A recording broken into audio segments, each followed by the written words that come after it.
Alrighty. Hello, this is Sakamaki, and we are doing something different today. We are going to be reading a creepypasta story called He Comes, written by Chris Phoenix. The link to the story will be in the description down below. Now, without further ado, let us read this. Forgive the length of this message. This is the first and possibly the last time I'll have access to a computer, so I thought I'd better write this all down while I can and get it to those who should know. I'm leaving town. I don't know where I am going. I'm just getting as far away as I can. Okay, so as some of you may know, I took out a loan and opened my own auto shop a little over a year ago. Business has been going decently well. I can't complain, and I've always been grateful to all of my customers who would come to me exclusively when God knows there are so many already established places in town. I've been doing well enough that I was able to hire one of my buddies, Neil, a few months ago, and he's been working hard and helping out really well, as I always knew he would. Well, I needed to take a day and go to a LeMay's class with Rebecca last month, and so I entrusted the shop to Neil for the morning and most of the afternoon. That's the day I think everything actually happened. Because when I got back, he seemed to be in a stupor and was covered in oil. He'd even had some smeared across his face, as if he tried to drink it or something. I told him to go home and clean himself up, because we had no clients at the moment, and I could take care of anyone who came in for the time being. He came back 45 minutes later, but he was still much quieter than usual. He worked as well as he ever did, but something just seemed off about him. I asked him if anything happened while I was out, and he just shook his head. I asked how many clients we had, and he just muttered something unintelligible. I asked him to repeat himself, and he turned and glared at me, and for the briefest moment I could have swore his eyes appeared to be completely black. No iris. No sclera. Sclera? Just utter, all-consuming blackness. I stumbled back and bumped into a shelf, knocking things down. When I looked back at him, he was still looking at me, but he didn't seem to be glaring hatefully the way he had before. He just seemed kind of out of it. Just a couple, he answered. Some woman, and then a tattooed biker type looking dude. I assumed one of them must have asked for an oil change, and that's when he spilled it. So I asked if he had any trouble, and he simply shrugged. I had looked around the garage while he was gone, and I saw no traces of an oil spill. So whatever had happened, he must have gotten it all on himself and none of it anywhere else. Miraculously. But he seemed reluctant to talk about it, so I didn't press the issue. And we worked on throughout the day. That day and the next we were relatively normal, other than him still being awkward and quiet. I asked him if he'd like to go out and get us lunch while I tend the shop, and he said sure. When he came back, I was busy doing a diagnostic for a client, so he put the food on the counter in the office to wait for me, and he went ahead and ate. I finished up with that customer. We'd have to keep her car overnight to figure out just why it kept dying on her. So I asked Neil to give her a ride home, and then I went to grab my food. He'd brought me some Chinese food and an iced tea, so I opened the soy sauce packets to pour some over my food when I noticed the strangest thing. It was as if the soy sauce was a living thing somehow, spreading out like dozens of squirming inky black maggots when it fell into the dried rice and burying itself inside. I took the fork and started to scoop out the rice to look deeper inside, and small smoky tendrils would rise from the rice occasionally and dissipate. I was incredibly hungry at that point, but I was way too creeped out to eat that, so I chucked it. and the iced tea in the garbage, and decided I'd just wait till I got home that evening to eat something I'd prepared with my own hands. I'd never in my life seen anything remotely like that, and I couldn't even fathom how I would ask Neil if he'd noticed anything similar. As cold and distant as he'd been lately, I was sure he'd look at me like I was Looney Tunes. So I just shut up about it. That Friday, we went down to the old watering hole as we always do to get some drinks and watch the local bands play, and Neil was just as quiet and distant as he had been all week. He's not a bad-looking fellow, though, so despite him not really going out of his way to speak to anyone, a woman went over to where he was sitting and started talking to him, and they ended up leaving together that night. Monday morning, I tried breaking the ice by asking how his weekend went. He gave me a nod and a mutter, "All right."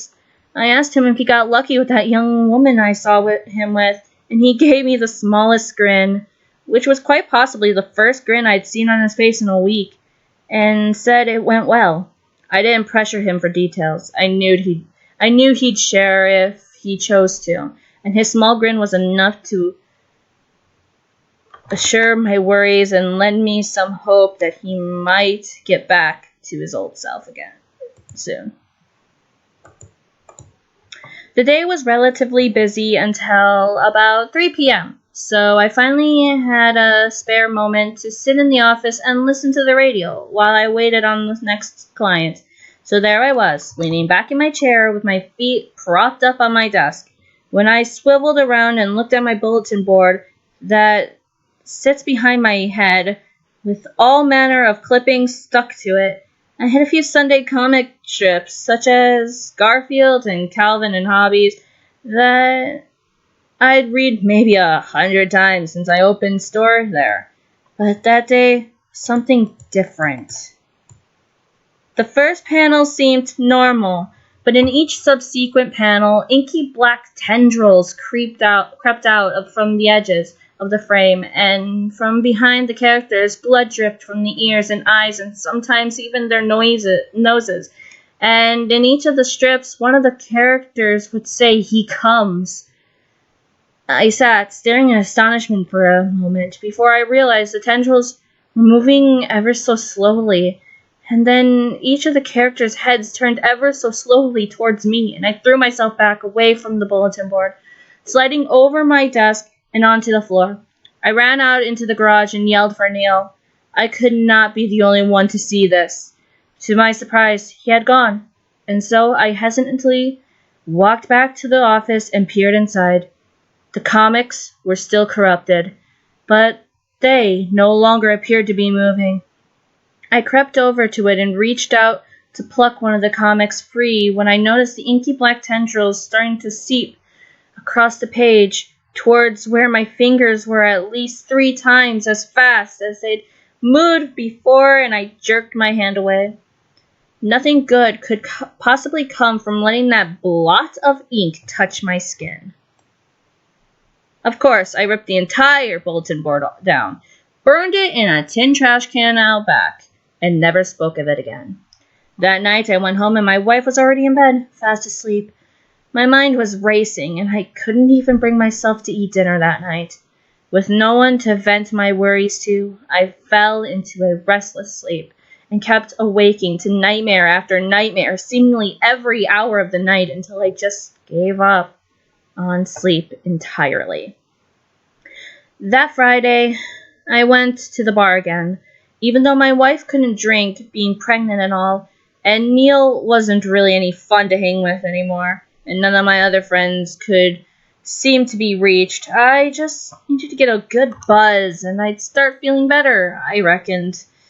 After downing a couple beers, I excused myself to the restroom when I noticed I was more inebriated than I had estimated. So I leaned over the sink to splash some water on my face, and that's when I heard it, like a sheet of fabric being dragged across a floor. A voice rasped ever so quietly out of the drain. It sounded like a prolonged exhale for the longest time until I finally recognized words hidden among all those vowels. He comes. Cracks appeared in the porcelain, snaking out from the ring around the drain. At least they looked like cracks at first, but after a few seconds I recognized them as the same tendrils of corruption I'd seen in the comics earlier that week, snaking their way slowly along. I stumbled backwards out of the bathroom door and right into someone's chest. I turned around and stared up into the pitch-black eyes of a 6.5-foot biker with tattoos covering every piece of exposed skin besides his hands and head. I stumbled quickly away from him, and his evil, piercing gaze followed me as I retreated through the bar. It felt like a dream, where whenever you're running for your life, it feels like running through quicksand. As I walked across the room, I noticed the biker wasn't the only one staring at me. It seemed every pair of eyes in the place were focused on me, and more than half of those eyes appeared to be perfectly black, with no hint of iris or sclera. I have not seen these words in forever. A few lips moved, and though I couldn't hear their voices over the sound of the jukebox, I could easily guess what they were saying. He comes. I didn't get a wink of sleep that night. I haven't been getting much sleep for the past couple of weeks, as a matter of fact, which I'm guessing those of you who've spoken to me recently could have guessed. I keep seeing those pitch-black eyes staring at me. I'm afraid everyone I see will turn and whisper those words to me, staring deep into my soul with that evil glare. Every time I go near a sink or go to grab a bite to eat, I'm afraid I'll see those inky, snaking tendrils squiggling towards me. Even my wife has seemed cold and distant lately. Then tonight, as I'm driving home from work, struggling to keep my eyes open so that I don't drift into oncoming traffic, my cell phone rang, and it was Rebecca. She was on her way to the hospital to have our baby, and for the first time in 2 weeks, I was actually happy. She was in labor. She was in the labor room, strapped to a monitor when I got there, watching for her contractions. She barely noticed when I walked in, but didn't seem startled when I sat down beside her and took her hand in mine. I tried talking to her, but she was unresponsive, and I was so tired I didn't even realize I had started to drift off to sleep until the nurses came in and started moving her to the delivery room about a half an hour later. I put on my scrubs and a hairnet and went in with her to hold her hand and coach her through like they trained us in the limaze when she started cursing and screaming. I was prepared for that, as well as her ever-tightening grip on my hand, but when I saw the movement in her tummy, my mind started to reel. The doctor said the baby was crowning and told her to push. I echoed his orders, and she screamed at me with a voice I couldn't begin to describe. When I looked down at her, she was staring up at me with those same eyes I'd seen on the biker. The eyes I thought I'd seen on Neil weeks before. I tried to jerk my hand away, but she maintained her grip. Black tar-like blood splashed the front of the doctor's scrubs, but he seemed to pay no heed. When I looked at her tummy again, black veins seemed to stand out beneath her skin, pulsating. She continued to stare at me, and she was no longer screaming, just grinning, those obsidian eyes boring into me. To invoke the Nesperian hive mind of chaos, she breathed in a raspy voice. He who waits behind the wall, the doctor continued as he stared down at the child, my child, lying silently, cradled in his blood-stained hands. He looked up and raised the baby. It appeared to be covered in oozing, inky black liquid, much like that had covered Neil a couple weeks prior. It did not cry out, but it was alive, and it moved when he held it up. When its eyes opened, they were as black as my wife's. as black as the doctors. In unison, they all breathed his name. Zalgo. I ripped my hand free of my wife's iron grip and stumbled out of the room, barreling into the nurses passing in the corridors just outside. When I stood up and looked back into the room, I could see the inky black tendrils seeming to extend from the doctor and my newborn. Across the floor to where I stood, I turned and I ran down the hall to the elevator and slammed my finger into the buttons. When I looked back, the tendrils had come into the hallway, yet no one else seemed to notice until it slithered over their feet and up their legs, at which point they abruptly stopped and turned and looked at me with those same obsidian eyes. I abandoned my effort to call the elevator and broke into a panic run for the stairs. I ran down the 15 flights of stairs all the way to the lobby, tore her ass out into the parking lot, hopped in my car, and started driving. I didn't know where the fuck I was going. I just had to get the fuck away from there. I don't know if I'm going crazy. It certainly seems like it, but I just can't be around anyone I know anymore. They all have those same eyes and those same dead stares, and even my child. Oh God, my baby. I still saw those eyes staring at me from the cars beside me, and by some strange coincidence, the same biker from the previous Friday night at the bar pulled up beside me an hour away from the hospital and followed me for nearly 2 miles. He turned and stared at me, grinning. I couldn't see his eyes through his sunglasses this time, but I knew it was the same guy. His tattoos seemed to move on their own free will. The flaming skull on his right bicep began bleeding from its eye sockets.